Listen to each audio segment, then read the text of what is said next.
ప్రెగ్టాక్స్ ఛానల్కి ఘన స్వాగతం. సానియా మిర్జా గారి భర్త పాకిస్తాన్ క్రికెట్ జట్టు మాజీ కెప్టెన్ షోయబ్ మాలిక్ పాకిస్తానీ టీవీ నటి సనా జావేద్ గారిని పెళ్లి చేసుకున్నారనే వార్త ఇప్పుడు ఇంటర్నెట్లో విపరీతంగా వైరల్ అవుతుంది. 2010 ఏప్రిల్ 12న సానియా మిర్జా గారిని షోయబ్ మాలిక్ ప్రేమించి పెళ్లి చేసుకోవడం అప్పట్లో ప్రపంచవ్యాప్తంగా ఒక సంచలనంగా నిలిచింది. సానియా గారితో పెళ్లవ్వడానికి 8 ఏళ్ల ముందే షోయబ్ మాలిక్ గారికి అయేషా సిద్దికీ గారితో వివాహం అయింది.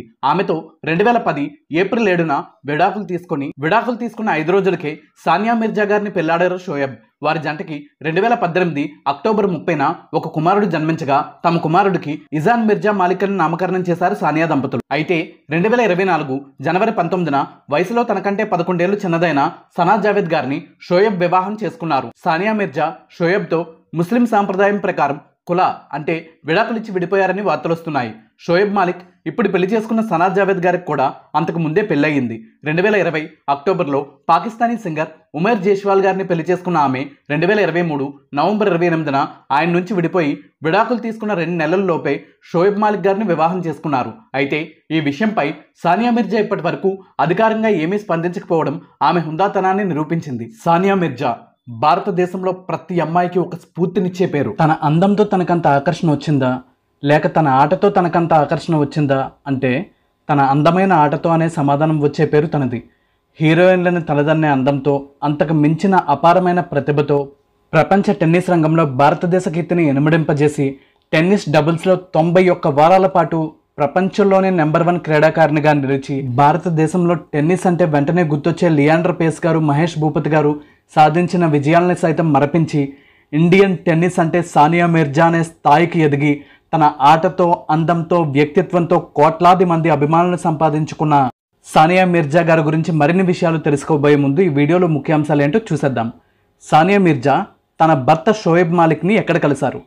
సానియాకి ఎవరితో నిశ్చితార్థం అయ్యి క్యాన్సిల్ అయ్యింది ఎందుకు? సానియా ఎవరి దగ్గర టెన్నిస్ నేర్చుకున్నారు, ఎక్కడ? సానియా శిక్షణ నిమిత్తం వారి తండ్రి డబ్బులు ఖర్చు పెట్టలేని పరిస్థితుల్లో ఉన్నప్పుడు ఎవరు ఆర్థికంగా తోడ్పాటు అందించారు? సానియా వింబుల్డన్లో దేశం తరపున ఆడతాను అన్నప్పుడు అందరూ ఏమని ఎగతాళి చేశారు? విజేతల మైండ్ సెట్ ఎలా ఉంటుందని సానియా చెప్పారు. ఈ ప్రశ్నలకు సమాధానాలతో పాటు ఇంకా ఎన్నెన్నో ఆసక్తికరమైన విషయాలు ఈ వీడియోలో తెలుసుకుందాం. సానియా నవంబర్ 15, 1986 సంవత్సరంలో ముంబైలో జన్మించారు. ఆ తర్వాత కొన్నాళ్ళకి సానియా కుటుంబం అమెరికాలో స్థిరపడదామని వెళ్ళి అక్కడే 2 సంవత్సరాల పాటు ఉన్న తర్వాత హైదరాబాద్ వచ్చి స్థిరపడ్డారు. సానియా తల్లిదండ్రులు ఇమ్రాన్ మిర్జా, నసీమా మిర్జా గారు. సానియాకి ఒక చెల్లి ఆనం మిర్జా కూడా ఉన్నారు. ఇమ్రాన్ మిర్జా స్పోర్ట్స్ జర్నలిస్ట్గా పనిచేసేవారు. ఫైనల్గా ఒక బిల్డర్గా స్థిరపడ్డారు. హైదరాబాద్లో స్పోర్ట్స్ కాల్ అనే ఒక మ్యాగజైన్ కూడా నడిపేవారు. సానియా తల్లి నసీమా ప్రింటింగ్ బిజినెస్లో ఉన్నారు. ఆనం మిర్జా హైదరాబాద్లో ఉన్న ఫ్యాషన్ స్టోర్ లేబుల్ బజార్ నడుపుతున్నారు. సానియాకి మొదటి టెన్నిస్ గురువు తన తండ్రి ఇమ్రాన్ మిర్జా గారు కాగా తర్వాత టెన్నిస్ స్టార్ మహేష్ భూపతి గారి తండ్రి సీకే భూపతి గారి దగ్గర, ఆ తర్వాత అంతర్జాతీయ టెన్నిస్ ప్లేయర్ రోజర్ ఆండర్సన్ గారి దగ్గర టెన్నిస్లో మెలకువలు నేర్చుకున్నారు. సానియాకి 6 సంవత్సరాల వయసు నుంచే హైదరాబాద్ నిజాం క్లబ్లో టెన్నిస్లో కోచింగ్ ఇప్పించడానికి వాళ్ళ మదర్ నసీమా గారు తీసుకుని వెళ్లారు. అప్పటికి సానియా టెన్నిస్ నెట్ అంత హైట్ కూడా ఉండేవారు కాదు. 6 సంవత్సరాల వయసులో టెన్నిస్ ఏంటి అని అక్కడ కోచ్ విచిత్రంగా చూశారు. సానియా వాళ్ళ అమ్మగారికి కోచ్కి కొంత ఆర్గ్యుమెంట్ కూడా జరిగింది. సానియా వాళ్ళ అమ్మగారు మాత్రం ఫైనల్గా మా అమ్మాయికి టెన్నిస్ నేర్పించాలి అని స్పష్టంగా చెప్పడంతో ఆ కోచ్ సానియాని చేర్చుకున్నారు. అలా సానియా టెన్నిస్ ప్రస్థానం 6 సంవత్సరాల వయసులో హైదరాబాద్ నిజాం క్లబ్లో మొదలైంది. అయితే ఇష్టం లేకుండా తప్పక సానియాని చేర్చుకున్న కోచ్ ప్రాక్టీస్ సందర్భంగా బాల్ని సానియా కొట్టలేని విధంగా, టెన్నిస్ రాకెట్తో కనెక్ట్ చేయలేని విధంగా విసిరి, చూడండి తను చాలా చిన్నమ్మాయి ఆడలేకపోతుందని చెప్పి పంపించేద్దాం అనుకున్నారు. కానీ అలా విసిరినా కూడా సానియా బ్యాట్తో బాల్ని కనెక్ట్ చేసి బలంగా కొట్టారు. అదే మొదటిసారి సానియా టెన్నిస్ ర్యాకెట్తో బాల్ని కొట్టడం. ఆ తర్వాత అంతర్జాతీయ స్థాయిలో విజయాలు సాధించాలంటే మరింత మంచి ట్రైనింగ్ ఇప్పించాల్సి వచ్చింది. అయితే సానియా తండ్రి ఇమ్రాన్ గారి ఆర్థిక పరిస్థితి అందుకు సహకరించకపోవడంతో సానియాని స్పాన్సర్ చేయడానికి జీవీకే ఇండస్ట్రీస్, అడిడాస్ సంస్థల్ని సంప్రదించగా సానియా ప్రతిభని ప్రోత్సహించడానికి ఆ 2 సంస్థలు అంగీకరించాయి. సానియాకి 12 సంవత్సరాల వయసు నుంచి ఆ సంస్థలు సానియాకి స్పాన్సర్లుగా వ్యవహరించి ఆర్థికంగా తమ సహకారాన్ని అందించాయి. అయితే సానియా సాధించిన ఘనతలు, విజయాలు, సంచలనాలు ఈరోజు మనకి కళ్ళ ముందు కనిపిస్తున్నాయి. కానీ తను టెన్నిస్ ఆడటం ప్రారంభించిన రోజుల్లో తను ఇవన్నీ సాధించాలని కలలు కంటున్న సమయంలో ఎవరైనా నీ లక్ష్యం ఏంటి అని అడిగితే వింబుల్డన్లో ఆడటం అని చెప్పినప్పుడు పైకి అనకపోయినా చెప్పకపోయినా పక్కకు వెళ్ళి నవ్వుతూ ఎగతాళి చేసేవారట. హైదరాబాద్ నుంచి వచ్చిన ఒక ముస్లిం అమ్మాయి ఏంటి, వింబుల్డన్లో ఆడటం ఏంటి, ఫైనల్గా ఇంట్లో కూర్చుని వంట చేసుకోవడమే అని మాట్లాడుకోవడం చాలాసార్లు విన్నారట సానియా. ఆ మాటలు తనలో గెలవాలనే కసిని పట్టుదలని మరింతగా పెంచాయి. రోజుకి 7 నుంచి 8 గంటల పాటు కఠోర పరిశ్రమ సాధన చేశారు. తాను ఏమి సాధించగలనో సాధించి చూపించాలనుకున్న సానియా సికింద్రాబాద్లో ఉన్న సిన్నెట్ టెన్నిస్ అకాడమీ, అమెరికాలో ఉన్న ఏస్ టెన్నిస్ అకాడమీ నుంచి టెన్నిస్లో శిక్షణ తీసుకున్నారు. జూనియర్ ప్లేయర్గా ఉన్నప్పుడే వివిధ టోర్నీల్లో 10 సింగిల్స్, 13 డబుల్స్ టైటిల్స్ని గెలుచుకున్నారు. సానియా ప్రాథమిక విద్యాభ్యాసం హైదరాబాద్లోని నాజర్ స్కూల్లో సాగింది. సెయింట్ మేరీస్ కాలేజ్ నుంచి డిగ్రీ పూర్తి చేశారు సానియా. సానియాకి తల్లిదండ్రులు కూడా ఎంతో ప్రోత్సాహాన్ని ఇచ్చారు. ఆ రోజుల్లో ఒక అమ్మాయిని క్రీడాకారిణిగా ప్రోత్సహించడం, ఆ తర్వాత ఆ క్రీడనే తన వృత్తిగా స్వీకరించడానికి ఒప్పుకోవడం అనేది ఒక పెద్ద సాహసంగానే చెప్పుకోవాలి. వారి కుటుంబంలో అందరూ కూడా క్రీడాకారులుగా ప్రతిభను చూపిన వారే. భారత మాజీ క్రికెట్ కెప్టెన్ గులాం అహ్మద్ గారు, పాకిస్తాన్ మాజీ క్రికెట్ కెప్టెన్ ఆసిఫ్ ఇక్బాల్ గారు కూడా సానియా కుటుంబానికి బంధువులే కావడంతో వారి కుటుంబంపై క్రికెట్ ప్రభావం చాలా ఎక్కువగా ఉండేది. సానియా కూడా టెన్నిస్తో పాటు క్రికెట్ మరియు స్విమ్మింగ్లో కూడా నిష్ణాతురాలు కావడం విశేషం. 2001 నుంచి టెన్నిస్ టోర్నమెంట్లో పాల్గొనడం మొదలుపెట్టారు సానియా. మొదలుపెట్టగానే 3 ITF టైటిల్స్ గెలిచి భారత టెన్నిస్ రంగానికి ఆశాకిరణంలా కనిపించారు. ITF అంటే ఇంటర్నేషనల్ టెన్నిస్ ఫెడరేషన్. అంతర్జాతీయ స్థాయిలో సానియా తొలి విజయం 2002వ సంవత్సరంలో ఏషియన్ గేమ్స్లో మిక్స్డ్ డబుల్స్ విభాగంలో భారత టెన్నిస్ దిగ్గజం లియాండర్ పేస్ గారితో కలిసి కాంస్య పథకం గెలుచుకోవడం ద్వారా లభించింది. 2003వ సంవత్సరం నుంచి టెన్నిస్ని ప్రొఫెషనల్గా ఆడటం ప్రారంభించిన సానియా టెన్నిస్ గురించి తప్ప వేరే దేని గురించి ఆలోచించలేదు. హైదరాబాద్లో జరిగిన ఆఫ్రో ఏషియన్ గేమ్స్లో 4 బంగారు పథకాలు గెలుచుకున్నారు సానియా. 2004లో ఏపీ టూరిజం వారు నిర్వహించిన హైదరాబాద్ ఓపెన్ టోర్నమెంట్లో మొదటి WTA టైటిల్ గెలుచుకున్నారు. WTA అంటే ఉమెన్స్ టెన్నిస్ అసోసియేషన్. 2004లోనే ITF ఆధ్వర్యంలో జరిగిన వివిధ టోర్నీల్లో 6 సింగిల్స్ టైటిల్స్ కూడా గెలుచుకున్నారు. టెన్నిస్లో ప్రధానంగా ప్రతి సంవత్సరం 4 టోర్నీలు జరుగుతాయి. అవి Australian open, French open, US open, Wimbledon.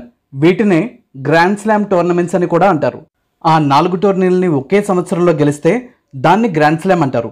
2004లో Sania ప్రతిభను గుర్తించిన కేంద్ర ప్రభుత్వం అర్జున అవార్డుతో సత్కరించింది. 2005 ఆస్ట్రేలియన్ ఓపెన్ సింగిల్స్ విభాగంలో 3వ రౌండ్ వరకు వెళ్లి సంచలనం సృష్టించారు సానియా. 3వ రౌండ్లో కూడా ప్రపంచ నెంబర్ 1 టెన్నిస్ క్రీడాకారిణి సెరెనా విలియమ్స్కి గట్టి పోటీ ఇచ్చి ఓటంపాలయ్యారు. అదే సంవత్సరంలో US ఓపెన్ టోర్నమెంట్లో ఏకంగా 4వ రౌండ్కి చేరి మరిన్ని గొప్ప విజయాల్ని సాధించారు. 2005లో తన విజయాలు చూసి మురిసిపోయిన WTA ఉమెన్స్ టెన్నిస్ అసోసియేషన్ సానియాని WTA newcomer of the year అని కీర్తించింది. 2005లో Time magazine 50 heroes of Asia జాబితాలో చేర్చి గౌరవించింది. 2006 ఆస్ట్రేలియన్ ఓపెన్లో సీడెడ్ క్రీడాకారిణిగా ఒక ర్యాంక్తో బరిలో దిగిన సానియా ఆ ఘనతని సాధించిన మొదటి భారతీయ మహిళా క్రీడాకారిణిగా నిలిచింది. 2006 దోహాలో జరిగిన ఏషియన్ గేమ్స్లో ఒక బంగారు పథకంతో పాటు 2 వెండి పథకాలు గెలుచుకున్నారు సానియా. ఆ సమయంలోనే ప్రపంచ నెంబర్ 1 క్రీడాకారిణులుగా ఒక వెలిగిన మార్టినా హింగిస్, డినారా సఫీనా, విక్టోరియా అజరెంకాతో పాటు ప్రపంచ టెన్నిస్ రంగంలో అగ్ర క్రీడాకారిణులు ఎంతో మందిపై సంచలన విజయాలు సాధించారు సానియా. 2006లో కేవలం 20 సంవత్సరాల వయసులోనే భారతదేశంలో 4వ అత్యున్నత పురస్కారమైన పద్మశ్రీ పురస్కారాన్ని పొందారు. 2007లో తన కెరీర్లో అత్యుత్తమ సింగిల్స్ ర్యాంకింగ్, ప్రపంచంలోని 27వ స్థానం సాధించడంతో పాటు 4 డబుల్స్ టైటిల్స్ని గెలుచుకున్నారు. 2008 ఒలింపిక్స్లో పాల్గొవాల్సిన సానియా చేతి మణికట్టుకి తీవ్రమైన గాయం కావడంతో పోటీల నుంచి తప్పుకోవాల్సి వచ్చింది. ఆ ఒలింపిక్స్లో పాల్గొన్న భారత బృందంలో సానియా డ్రెస్ కోడ్ పాటించలేదని వివాదం చేయడంతో పాటు సానియా జాతీయ పతాకాన్ని అవమానించారని ఇలాంటి ఎన్నో వివాదాలు తనని చుట్టుముట్టాయి. ఒక సందర్భంలో వీటితో విసిగిపోయిన సానియా ఈ విధంగా స్పందించారు. నేను ఎలాంటి వస్త్రాలు ధరిస్తాను, ఎలా ఉంటాను, ఎవరితో మాట్లాడుతాను, ఏం చేస్తున్నాను, ఇవన్నీ నా వ్యక్తిగతమైన విషయాలు. ఏ క్రీడాకారిణికైనా విజయం సాధించి పోడియం మీద నుంచొని తన జాతీయ జెండా ఎగురుతుంటే చూసి మురిసిపోవడం అనేది అత్యంత గర్వకారణం, ఆనందాన్ని కలిగించే విషయం. నేను కూడా అదే కోరుకుంటాను. కానీ కొంతమంది క్రీడకి సంబంధించిన విషయాన్ని వదిలేసి నేను ఒక టీషర్ట్ వేసుకుంటే దాని గురించి తర్వాత 3 రోజులు దేశమంతా మాట్లాడుకునేలా చేస్తున్నారు. నేను దేశానికి ప్రాతినిధ్యం వహించి విజయాలు సాధిస్తున్నంతకాలం నేను 6 అంగుళాలు ఉన్న స్కర్ట్ వేసుకున్నానా, 6 అడుగులు ఉన్న స్కర్ట్ వేసుకున్నానా అనేది ప్రాధాన్యత లేని విషయమని విమర్శకులకి ఘాటైన సమాధానం ఇచ్చారు. చాలా వరకు తన మీద వచ్చే విమర్శలకి వ్యంగ్యంగా, హాస్యస్ఫూరకంగానే సమాధానం ఇస్తుంటారు సానియా. ఎందుకంటే తాను ఏమి చేస్తుందో తనకు తెలుసు. వేరే వాళ్ళు ఏమనుకుంటున్నారనేది తన చేతుల్లో లేదనే విషయం కూడా తనకు తెలుసు. కానీ ఒక మనిషి మీద ఏదో ఒక ఒపీనియన్ సోషల్ మీడియాలో పెట్టి తామేదో అడిగేశామని, తిట్టేశామని, ప్రపంచంలోనే మేము ధైర్యవంతులమని కొంతమంది ఫీల్ అవుతుంటారు. వాళ్ళను మించిన పిరికి వాళ్ళు లేరు. ఒక మనిషిని అంత ద్వేషించి తప్పుగా రాసేంత టైం ఒకరికి ఉంది అంటే వారు ఎంత దారుణమైన పరిస్థితుల్లో ఖాళీగా కాలాన్ని గడుపుతున్నారో మనం అర్థం చేసుకోవచ్చు అన్నారు. 2009 జూలై 10న సానియాకి తన చిన్ననాటి స్నేహితుడు, తన కాలేజ్లో తనకు సీనియర్ అయిన యూనివర్సల్ బేకరీ చైన్ సంస్థల అధినేత అదిల్ మిర్జా గారి కుమారుడు సోహరబ్ మిర్జాతో ఘనంగా నిశ్చితార్థం జరిగింది. అయితే ఎంగేజ్మెంట్ అయిన 6 నెలలకి వారిద్దరి మధ్య అభిప్రాయ భేదాలు రావడంతో ఆ ఎంగేజ్మెంట్ రద్దు చేసుకున్నట్టు ప్రకటించాయి ఇరు కుటుంబాలు. 2010లో జరిగిన ఏషియన్ గేమ్స్ మిక్స్డ్ డబుల్స్ విభాగంలో కాంస్య పథకాన్ని గెలుచుకున్నారు సానియా. మార్చి 2010లో ఎకనామిక్ టైమ్స్ సానియా మిర్జాని 33 women who made India proud అనే జాబితాలో చేర్చారు. ఆ విధంగా భారతదేశాన్ని తమ విజయాలతో గర్వపడేలా చేసిన 33 మంది మహిళల్లో ఒకరిగా నిలిచి అందరికీ స్ఫూర్తిగా నిలిచారు సానియా. 2010 ఏప్రిల్ 12వ తారీఖున సానియాకి పాకిస్తానీ క్రికెటర్ మాజీ కెప్టెన్ షోయబ్ మాలిక్ గారితో అత్యంత అట్టహాసంగా హైదరాబాద్ తాజ్ కృష్ణ హోటల్లో వివాహమైంది. అప్పట్లో వారి వివాహం ఒక సంచలనం. ఎక్కడ చూసినా ఎక్కడ విన్నా అదే చర్చ. పాకిస్తాన్కి చెందిన వారితో మాట్లాడితేనే ఏదో తప్పు చేసినట్టు చూసే దేశంలో ఎంతో పేరు ప్రఖ్యాతులుండి అందముండి ఒక పాకిస్తానీ వ్యక్తిని పెళ్లి చేసుకునే నిర్ణయం తీసుకోవడానికి చాలా ధైర్యం కావాలి. వారి వివాహం ఎంత సంచలనమైందంటే 2010 గూగుల్ ట్రెండ్స్లో ప్రపంచంలో ఎక్కువ మంది గూగుల్లో సెర్చ్ చేసిన మహిళా క్రీడాకారిణిగా, భారతీయ క్రీడాకారిణిగా సానియా మిర్జా మొదటి స్థానంలో నిలిచేంత. ఆ రోజు షోయబ్తో సానియా వివాహం జరిగిన రోజు భారతదేశంలో ముక్కలవ్వని యువ హృదయం ఒక్కటి కూడా లేదు. ప్రతి ఒక్కరూ పైకి చెప్పకపోయినా లోపల అనుకున్న మాట, సానియా అనుకుంటే ఇండియాలో అత్యంత అందగాళ్ళు, క్రీడాకారులు, వ్యాపారవేత్తలు ఎంతోమంది క్యూలో ఉంటారు. అలాంటి అవకాశం భారతదేశంలో ఎవ్వరికీ కాకుండా పాకిస్తాన్కి చెందిన షోయబ్ మాలిక్కి వచ్చిందే అనే అసూయతో కూడిన కోపంతో కొట్టుమిట్టాడారు సానియా ఫ్యాన్స్. అనుకున్నట్టుగానే ఎన్నో విమర్శలు. అప్పటి వరకు కీర్తించిన వారే నోటికి వచ్చినట్లు మాట్లాడారు. కానీ వారందరికీ సానియా నోటితో సమాధానం ఇవ్వలేదు. టెన్నిస్ కోర్టులో తన రాకెట్తోనే సమాధానం ఇచ్చారు. ఇద్దరు మనుషులు వివాహం చేసుకోవాలంటే మన పక్కింటి వాళ్ళు ఏమనుకుంటున్నారు, సమాజంలో మిగతా అందరూ ఎలా స్పందిస్తారు, తర్వాత వచ్చే సమస్యలేంటి, ఇలాంటివన్నీ ఆలోచించాల్సిన అవసరం లేదు. 2 మనసులు కలిస్తే చాలు. ప్రపంచంలో అత్యద్భుతమైన విషయాలు ఎప్పుడూ చాలా సాధారణంగా జరుగుతాయి. పాకిస్తాన్ దేశంలో అందరూ ప్రేమగా నన్ను వదినా అని పిలుస్తారు. భారతదేశంలో కూడా షోయబ్ను అందరూ గౌరవిస్తారు. మా ప్రేమలాగే మన 2 దేశాలు కూడా అన్యోన్యంగా కలిసిమెలిసి ఉండాలనే సందేశాన్ని మా ప్రేమతో ఇచ్చాం. మా ప్రేమ 2 దేశాలను కలిపింది అని గర్వంగా చెప్తారు సానియా. ఆస్ట్రేలియాలోని హోబర్ట్ నగరంలో ఒక రెస్టారెంట్లో అనుకోకుండా కలిశారట సానియా, షోయబ్. అయితే తర్వాత తెలిసిన విషయం ఏంటంటే వాస్తవానికి సానియా అక్కడ ఉన్నారని తెలిసి షోయబ్ ఒక ప్లాన్ ప్రకారం సానియాని అనుకోకుండా కలిసేలా ప్లాన్ చేశారట. 2012 జూన్లో జరిగిన ఫ్రెంచ్ ఓపెన్లో ప్రసిద్ధ భారత టెన్నిస్ క్రీడాకారుడు మహేష్ భూపతి గారితో కలిసి మిక్స్డ్ డబుల్స్ విభాగంలో టైటిల్ని గెలుచుకున్నారు సానియా. 2012 ఒలింపిక్స్లో మహేష్ భూపతి గారు, రోహన్ బోపన్న ఇద్దరు మెన్స్ డబుల్స్లో టెన్నిస్ దిగ్గజం లియాండర్ పేస్తో ఆడటానికి నిరాకరించడంతో మిక్స్డ్ డబుల్స్లో సానియా నాకు భాగస్వామిగా కావాలని పట్టుబట్టారు లియాండర్ పేస్. కానీ వాస్తవానికి మహేష్ భూపతి గారి తండ్రి వద్ద టెన్నిస్ మెలకువలు నేర్చుకోవడంతో పాటు 2 గ్రాండ్ స్లామ్ టైటిల్స్ కూడా మహేష్ గారితో కలిసి గెలిచిన రికార్డున్న సానియా మహేష్ గారితోనే ఆడాలనుకున్నారు. కానీ all India tennis association AITA Leander పేస్తో ఆడాల్సిందేనని ఆదేశాలు జారీ చేసింది. దానితో సానియా పేస్ని ప్రసన్నం చేసుకోవడానికి తనని పావులా వాడుతున్నారని ఆరోపించారు. ఒలింపిక్స్ మిక్స్డ్ డబుల్స్ విభాగంలో పేస్ సానియా జోడీ క్వార్టర్ ఫైనల్ వరకు వచ్చి ఓటమిపాలయ్యింది. 2013లో గాయాలతో పాటు డబుల్స్ మిక్స్డ్ డబుల్స్ విభాగంపై మరింత దృష్టి కేంద్రీకరించడానికి వీలుగా సింగిల్స్ విభాగం నుంచి తప్పుకున్నారు సానియా. ఆ వెంటనే SMTA Sania Mirza tennis academy పేరుతో 3 నుంచి 8 సంవత్సరాల పిల్లలకి టెన్నిస్ నేర్పించడానికి హైదరాబాద్లో అకాడమీని స్థాపించారు. పిల్లలకి క్రీడల్ని నేర్పించడం అంటే ఎంత కష్టమో చూసిన సానియా తల్లి నసీమా గారికి ఈ అకాడమీ నెలకొల్పడం ఒక కళ. పిల్లల కోరికలు తీర్చే తల్లిదండ్రులు ఎంతో మంది ఉంటారు. కానీ తల్లిదండ్రులు కన్న కలల్ని తీర్చే పిల్లలు కొంతమందే ఉంటారు. అలాంటి వారిలో ఒకరిగా నిలిచారు సానియా. సానియా జన్మదినంతో పాటు వాళ్ళ అమ్మగారు నసీమా గారి జన్మదినం కూడా ఒకే రోజు నవంబర్ 15వ తారీఖు కావడం విశేషం. 2014లో సానియా సాధించిన విజయాలను గుర్తిస్తూ తమ రాష్ట్రానికి చెందిన అత్యుత్తమ క్రీడాకారిణిని గౌరవిస్తూ సానియాని తెలంగాణ బ్రాండ్ అంబాసిడర్గా నియమించారు తెలంగాణ సీఎం కేసీఆర్.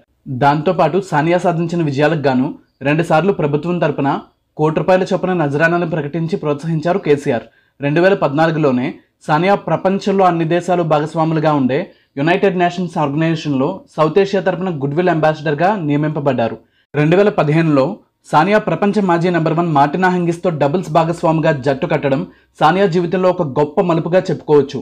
16 నెలల పాటు సాగిన వారి భాగస్వామ్యంలో వరుసగా 44 మ్యాచ్ల్లో గెలవడంతో పాటు ప్రపంచ నెంబర్ 1 డబుల్స్ జోడీగా నిలిచారు సానియా మార్టినా జోడీ. సానియాలో సాన్, మార్టినాలో టీనా కలిపి ఈ జోడీని సాంటినా జోడీ అని పిలిచేవారు.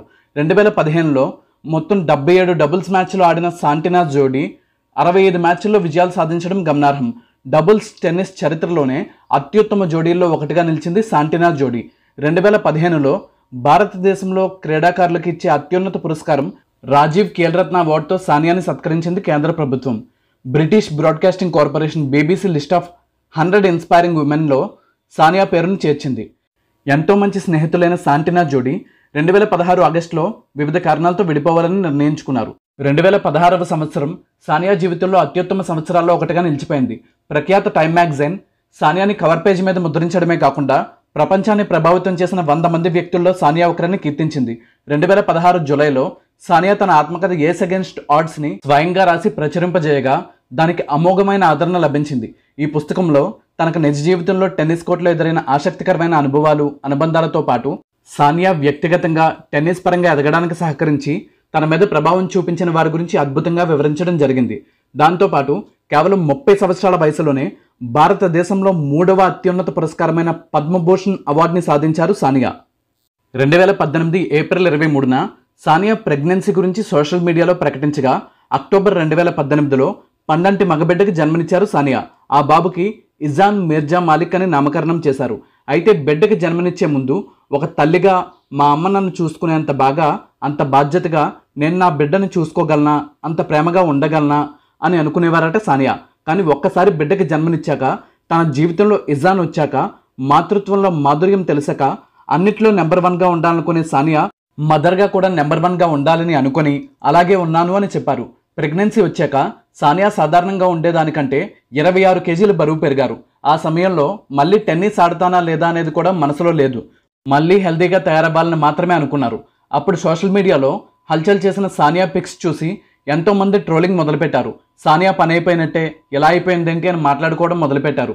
కానీ సానియా ఒక్కటే అనుకున్నారు, ఒక బిడ్డకి ప్రాణం పోస్తున్నప్పుడు ఎన్ని కేజీలు బరువు పెరిగినా పర్వాలేదు, మళ్ళీ నేను ఆరోగ్యకరంగా తయారవుతాను అని. అలా అనుకున్నట్టుగానే సిజేరియన్ ఆపరేషన్ అయ్యి డాక్టర్లు 6 నెలల వరకు ఏమీ చేయొద్దని వారించినప్పటికీ కేవలం బిడ్డకి జన్మనిచ్చిన 4.5 నెలల్లోనే తన సాధారణ బరువుకి చేరుకొని ఎంతోమందికి స్ఫూర్తిగా నిలవడంతో పాటు ప్రెగ్నెన్సీ సమయంలో తన అనుభవాలు మొత్తం సోషల్ మీడియాలో షేర్ చేసి ఏదైనా అనుకుంటే ఎలా సాధించవచ్చో నిరూపించారు. మొత్తంగా సానియా తన కెరీర్లో ఉమెన్స్ డబుల్స్ విభాగంలో 3 సార్లు, మిక్స్డ్ డబుల్స్లో 3 సార్లు, మొత్తం 6 గ్రాండ్ స్లామ్ టోర్నీల్లో విజేతగా నిలవడమే కాకుండా మరో 5 సార్లు గ్రాండ్ స్లామ్ టోర్నీల్లో డబుల్స్, మిక్స్డ్ డబుల్స్ విభాగంలో రన్నరప్గా నిలిచి చరిత్ర సృష్టించారు.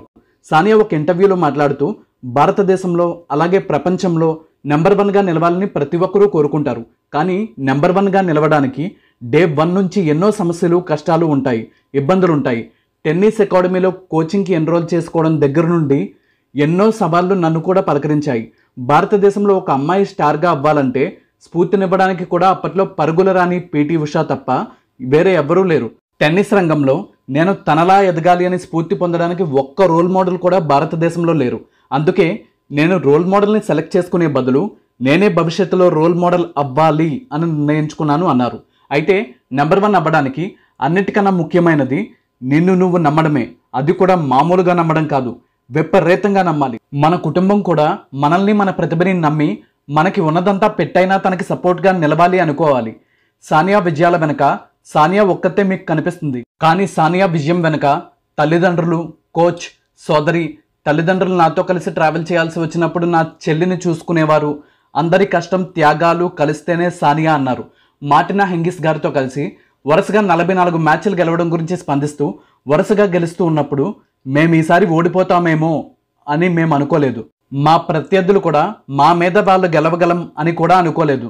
ఒక సమయంలో మన మీద వేరే ఎవ్వరూ విజయం సాధించలేరు అనే ఒక అనుభూతి చాలా గొప్ప ఫీలింగ్ని ఇస్తుంది అని చెప్పడంతో పాటు, ఒక విజేత మైండ్ సెట్ ఎలా ఉండాలి అంటే అంతకు ముందు ఏం జరిగింది, తర్వాత ఏం జరగబోతుంది అని కాదు, ఇప్పుడు ఈసారి ఈ మ్యాచ్లో మనం గెలిచి తీరతామని నమ్మాలి. బరిలో దిగిన ప్రతిసారి అలాగే అనుకోవాలి. అదే విన్నర్ మైండ్ సెట్ అన్నారు. ప్రతి సినిమాలో కూడా చివరికి హీరో గెలుస్తాడని మనకు తెలుసు, కానీ మనం మాత్రం చాలా ఆసక్తికరంగా ఏం జరుగుతుందా అని ఎదురు చూస్తూ ఉంటాం. అలాగే నేను జీవితంలో గెలుస్తూనే ఉంటాను అని నాకు తెలుసు, కానీ ఎలా గెలుస్తాను అనే దానికోసం ఎదురు చూస్తూ ఉంటాను అన్నారు సానియా. సానియా ఏమి చేసినా సంచలనమే. ఒక ముక్కుపుడక పెట్టుకుంటే అమ్మాయిలందరూ కొన్ని సంవత్సరాల పాటు అదే ఫాలో అయ్యారు. టెన్నిస్ స్టార్గా ఎంతోమందికి స్ఫూర్తిగా నిలిచారు. తన స్టైల్తో, డ్రెస్ సెన్స్తో, హీరోయిన్స్ని మించిన అందంతో భారతదేశంలో స్టైల్కి ఐకాన్గా నిలిచారు. తన విజయాలతో, అందంతో, వ్యక్తిత్వంతో కోట్లాది మంది అభిమానులు సంపాదించుకున్న సానియా ఇలాంటి క్లిష్ట సమయంలో కూడా తనకి అలవాటైన రీతిలో మరింత ధైర్యంగా, నిబ్బరంగా వ్యవహరించి మరెంతో మందికి స్ఫూర్తిగా నిలవాలని మనస్ఫూర్తిగా కోరుకుందాం. ఇదండి మన వీడియో. ఈ వీడియో మీకు నచ్చిందా? నచ్చితే మాదొక చిన్న విన్నపం. మన ఛానల్లో మనం చేసే ప్రతి వీడియో వెనక ఎంతో కష్టం ఉంటుంది. ఆ కష్టానికి మీరు ఇచ్చే ప్రతిఫలం మన ఛానల్లో ఇతర వీడియోలు కూడా ఒకసారి చూడండి. మన వీడియోస్ అండ్ కంటెంట్ మీకు నచ్చితే మీ లైక్స్, కామెంట్స్, షేర్స్తో పాటు మన ఛానల్ని సబ్స్క్రైబ్ చేసి పక్కనే ఉన్న బెల్ ఐకాన్ని ప్రెస్ చేసి ఆల్ నోటిఫికేషన్స్ యాక్టివేట్ చేయడం ద్వారా మన ఛానల్ కుటుంబ సభ్యుల్లో ఒకరిగా చేరిపోండి. ఇంకా మన ఛానల్లో ఎలాంటి వీడియోలు రావాలనుకుంటున్నారో, ఎవరి బయోగ్రఫీ వీడియో చూడాలనుకుంటున్నారో తప్పకుండా కామెంట్ సెక్షన్లో తెలియజేయండి. ఈ వీడియోని చివరి వరకు చూసినందుకు ధన్యవాదాలతో మీ మిమిక్రీ ప్రవీణ్. Thank you.